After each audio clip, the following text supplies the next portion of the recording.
Me lo porto sempre via come memorandum per tutte le opere pubbliche che richiedono un certo tempo.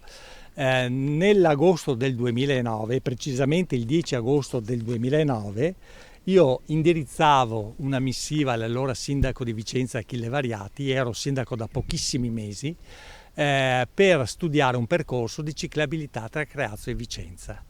Ecco, sono passati un bel po' di anni, ma oggi i lavori sono iniziati. Quando si dice prendersi a cuore i progetti, l'ex sindaco di Creazzo, oggi consigliere regionale, fa il punto con noi dello stato di avanzamento di un'opera pubblica che cambierà il modo di vivere la città attraverso un modo più sicuro per gli spostamenti, pensati per favorire la mobilità dolce. Questo è il punto in cui la ciclabile che attraverserà Creazzo proveniente da Vicenza innesterà la ciclabile che poi porta a Sovizzo e successivamente a Monteviale e di conseguenza collegamento con l'Ovest vicentino.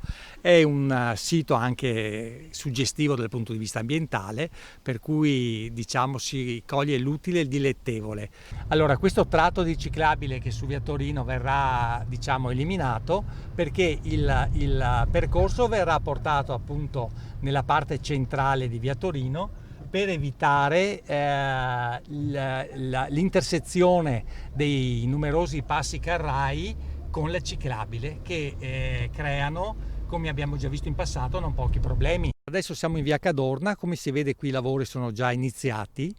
Abbiamo una sede di ciclabile più è stata prevista una aiuola per la piantumazione di essenze arboree, perché abbiamo cercato di creare degli elementi di estrema naturalità. Come abbiamo visto prima, abbiamo già degli elementi naturali nel suo percorso e anche in area urbana abbiamo cercato di realizzare la maggior naturalità possibile.